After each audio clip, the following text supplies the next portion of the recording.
तालिबान ने अफगानिस्तान पर कब्जा कर लिया, कोई असर हुआ क्या वहां? सांसदों को भी रातों रात सब कुछ छोड़ करके निकलना पड़ा कि नहीं निकलना पड़ा? बोलो, तुम्हें क्या लग रहा है तुम्हारे देश में ये स्थिति नहीं बन रही?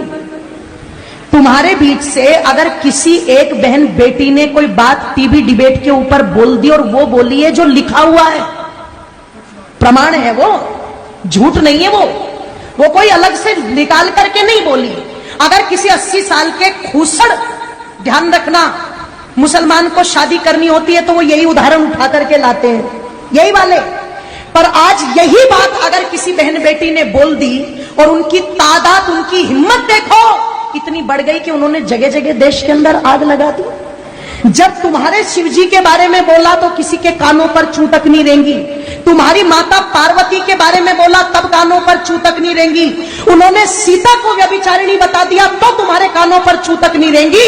सरेआम वो मौलवी बैठ करके टीवी डिबेट में हिंदू देवी देवताओं का अपमान करते रहे, किसी के कानों पर चू तक नहीं रेंगी। कोई भेड़िया नहीं निकल के आया, पर एक बात नुपुर शर्मा ने कह दी और सारे कुत्तों के झुंड निकल करके सड़कों पर आ गए। जरा सोच करके देखो, तुम्हें क्या लगता है ये षड्यंत्र नहीं है? तुम्हें क्या लगता है ये पहले से कोई योजना नहीं है? आप जाते हो इबादत करने के लिए और उधर से एकदम से इतने पत्थर तुम्हें कहां मिल जाते हैं कि पुलिस वालों को पीछे हटना पड़ता है, पर वो पत्थर खत्म नहीं होते। आपको क्या लगता है इसके पीछे कोई योजना नहीं है? और इसके पीछे कोई योजना नहीं है कि जो भाईचारे के गीत सुनाए जाते हैं वो सारे के सारे गीत हमारे लिए है, क्या वो उन पर गीत लागू नहीं होता? अगर इतने शांति के स्थापित करने वाले हैं, अगर इतनी अल्लाह ताला की इबादत करने वाले हैं, तो जब नुपुर शर्मा के लिए देश में आग लगा दी तो जिन कुत्तों ने, ध्यान रखना, कन्हैया लाल की गर्दन काटी है, उनके लिए भी सड़कों पर आना चाहिए था कि नहीं आना चाहिए था?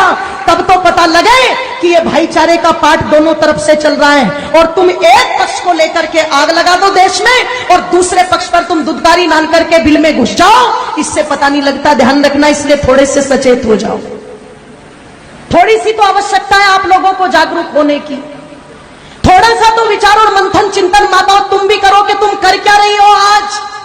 एक एक तुम्हारा बेटा, उसे तुमने इतना फुसफुसिया बना दिया, इतना फुसफुसिया बना दिया कि वो 15 मिनट धूप में नहीं खड़ा हो सकता, वो 2 किलोमीटर पैदल नहीं चल सकता। वो इतना फुसफुसिया सुख सुविधाएं देकर के बना दिया, सपना सजा करके बैठे, हम तो इतनी संपत्ति जोड़ के देके जाएंगे, हम तो इतना बैंक बैलेंस जोड़ के देके जाएंगे, हम तो इतने बड़े बड़े मकान दे करके जाएंगे। एक बात मेरी याद रखना, चाहे सब भूल जाना, एक बात मेरी पर याद रखना, सब भूल जाना। जिस दिन जिसकी तादाद ज्यादा होगी और जिसकी हुकूमत ज्यादा होगी, तुम्हारे कोठी बंगलों पर राज तुम्हारे बच्चे नहीं करेंगे, वो करेंगे। तुम्हारे उस पैसे को तुम्हारे बच्चे नहीं बरतेंगे, वो बरतेंगे।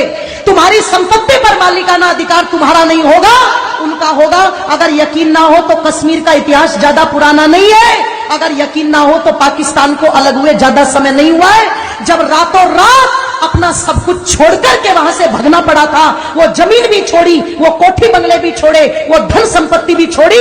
और इससे ज्यादा और दुर्गति क्या होगी कि छोटे छोटे दुधमुहे बच्चों को अपना पेशाब पिला पिला करके भारत तक उनको लाना पड़ा। तुम सोच करके देखो, ये स्थिति हो चुकी है। और अगर ये पहले हो चुका है, आगे नहीं होगा, ऐसा बिल्कुल भी मान करके मत चलना।